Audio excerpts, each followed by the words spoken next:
Imagine uma sociedade onde o valor de uma noiva é medido em cabeças de gado, onde o irmão herda a viúva do irmão falecido e onde o xixi é item essencial de beleza.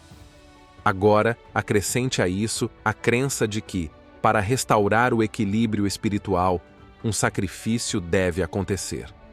Ficou curioso para saber que lugar é esse? Então se prepara, porque hoje o belo mundo vai te levar ao Sudão do Sul, para conhecer a tribo mais alta do mundo e explorar uma realidade onde tradições, sacrifícios e rituais fazem parte do dia a dia. O Sudão do Sul é uma terra de contrastes, vastas savanas, rios imponentes e comunidades que vivem seguindo o ritmo da natureza. Desde que conquistou sua independência em 2011, o país enfrenta grandes desafios, mas ainda preserva uma diversidade cultural impressionante. Entre os povos que vivem por lá, um grupo chama a atenção pela forma singular como encara a vida e vê o mundo ao seu redor.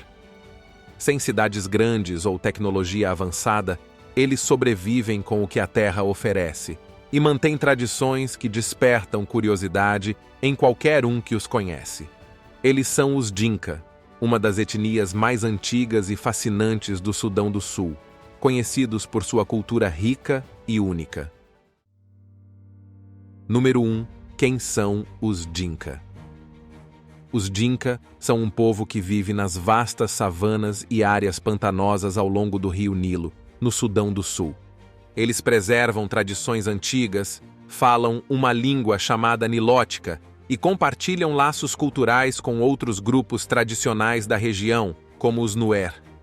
Com uma população que ultrapassa os 4 milhões, essa comunidade se organiza em vilas, cada uma com seus costumes e modo de vida próprio. Mas, apesar das diferenças, há algo que une todos os Dinka: o vínculo profundo com a terra e com o gado. A história recente dos Dinka não foi fácil. No final do século XX, quando o Sudão do Sul ainda fazia parte do Sudão, o governo tentou impor a lei islâmica na região, provocando uma guerra civil intensa. Os Dinka se viram em meio a conflitos com milícias árabes e até com os próprios Nuer. Mas, em 1999, os dois grupos firmaram o Pacto de Wunlit, selando uma paz entre si. O conflito com o governo central, no entanto, só terminou em 2005, com um acordo de paz que trouxe alguma estabilidade à região. Número 2. Cultura. Na sociedade Dinka, a vida é estruturada em torno de clãs e famílias extensas, onde cada pessoa tem um papel claro. O respeito pelos mais velhos é essencial, e os anciãos, que possuem a sabedoria acumulada por gerações, são os responsáveis por tomar as grandes decisões da comunidade, desde casamentos até as questões relacionadas ao pastoreio. O cotidiano nos assentamentos é profundamente ligado à terra e ao clima. Durante a seca, eles levam o rebanho até os rios em busca de água e, na época das chuvas, todos voltam às vilas para plantar o milheto, o alimento base para a comunidade. Nesse ir e vir, simplicidade e versatilidade são fundamentais. Eles não acumulam itens desnecessários e cada tarefa tem seu responsável. As mulheres carregam seus pertences equilibrados na cabeça, enquanto os homens conduzem o rebanho. E, para garantir que estejam sempre prontos para a mudança, as casas são cabanas circulares feitas de barro e palha, o que as torna fáceis de desmontar e reconstruir. Número 3. Religião e espiritualidade. A espiritualidade está no coração da vida dos Dinka. Dentro de alguns clãs, a liderança espiritual é passada de pai para filho, em uma estrutura conhecida como patrilinear, onde a linhagem e o papel de chefes sacerdotes são transmitidos pelo lado paterno. Esses líderes espirituais, chamados de mestres da lança de pesque, possuem uma posição respeitada e influente, validada por mitos e histórias que reforçam seu papel de mediadores entre o povo e os espíritos ancestrais. Para os Dinka, qualquer situação, de uma pequena mentira até algo grave como um assassinato, pode exigir um sacrifício para restaurar o equilíbrio espiritual. Em suas orações e cantos, eles pedem proteção e fartura para seus rebanhos, acreditando que manter os animais saudáveis é uma maneira de agradar aos espíritos e garantir harmonia para a comunidade. Essa ligação com o espiritual está em tudo. Fenômenos naturais como o vento são vistos como manifestações dos ancestrais, e eventos climáticos mais extremos são interpretados como sinais do mundo espiritual. E claro, tudo isso se conecta ao gado, que para eles é um presente sagrado do deus Nyalik, carregando uma bênção em cada animal. Número 4. A importância do gado. Assim como o gado é sagrado na Índia, para a tribo Dinka, ele é o centro da vida. A relação com esses animais molda praticamente todos os aspectos da cultura e das práticas diárias, tornando-se uma parte fundamental da identidade do povo. Esse vínculo com o gado é tão forte que distingue os Dinka de outros grupos étnicos, seja nas aldeias ou nas cidades. O gado é realmente o coração de tudo. Além de fornecer leite, consumido puro ou transformado em manteiga e ghee, um tipo de óleo muito usado para cozinhar, ele oferece materiais essenciais para a vida cotidiana. A pele dos animais é usada para fazer tapetes, tambores, cintos e cordas. Até os chifres e ossos são reaproveitados, servindo como ferramentas, adornos e até itens decorativos. Nada é desperdiçado. E essa ligação com o gado vai além do sustento. Ela se reflete no status social, rituais e até alianças familiares. Número 5. Casamento e dotes. Já que falamos de alianças familiares, nada exemplifica isso melhor do que o casamento. E você deve estar se perguntando, onde o gado entra nessa história? Calma, já vamos chegar lá. Em várias regiões da África, ainda existe a prática de pagar dotes. Em Moçambique, por exemplo, existe o lobolo, uma tradição ancestral que envolve o pagamento de um dote à família da noiva. A ideia é compensar a perda da filha e reconhecer o investimento feito em sua criação. E não estamos falando de um presentinho simbólico. O lobolo pode incluir gado, dinheiro, roupas, comida e até outros bens. Existem até aplicativos que calculam o valor da noiva em cabeças de gado ou dinheiro. Aliás, temos um vídeo aqui no canal sobre o mercado de noivas, onde o dote vai desde porcos até cobras como pagamento. Se você ficou curioso, confira depois deste vídeo e veja como esses mercados transformam a vida das mulheres em verdadeiro inferno na terra. Mas voltando aos Dinka. Embora não exista um aplicativo para calcular o dote, o casamento aqui também funciona como um verdadeiro mercado de trocas. E para os Dinka, o gado é mais importante do que qualquer outra coisa. É ele que define prestígio, riqueza e, claro, a possibilidade de se casar. Aqui, ser rico não é ter dinheiro no banco, até porque bancos nem existem. Para os Dinka, riqueza é medida em cabeças de gado, e a posse desses animais é o que realmente conta. E como é definido o dote que se paga à família da noiva? Isso depende da beleza e da altura da mulher. Quanto mais alta, mais caro é o dote. E acredite, o preço pode ser exorbitante. Afinal, a altura é o que não falta por aqui. Aliás, vamos falar mais sobre isso daqui a pouco. Número 6. Preço tabelado. Para algumas famílias, o valor já vem tabelado pela altura de um espartilho que a noiva usa. Quanto mais alto o espartilho, maior o número de cabeças de gado que esperam receber pela mão da noiva. E em certos casos, essa quantia pode ultrapassar 200 cabeças de gado. Mas o espartilho não é usado apenas por mulheres, os homens também usam. Se as mulheres usam para identificar o quanto valem, os homens usam para mostrar o quanto têm.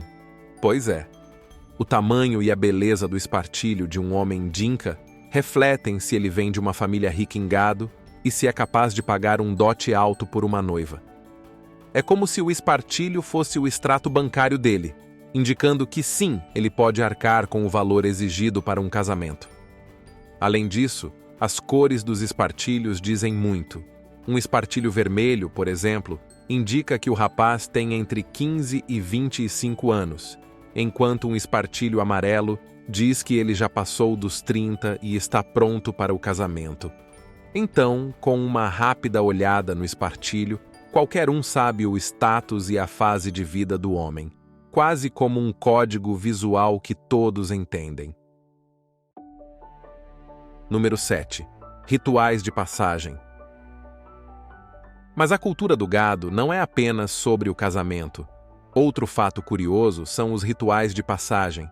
Entre os Dinka, alcançar a maioridade entre eles é coisa séria, e cada detalhe é carregado de tradição e simbolismo.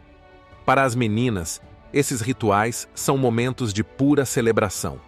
A família e a comunidade se reúnem para marcar essa nova fase com cantos e danças. É o momento em que ela é apresentada oficialmente como adulta, pronta para assumir responsabilidades e ser reconhecida como mulher. Já para os meninos, o caminho é um pouco mais desafiador. A transição para a vida adulta vem com cicatrizes, literalmente.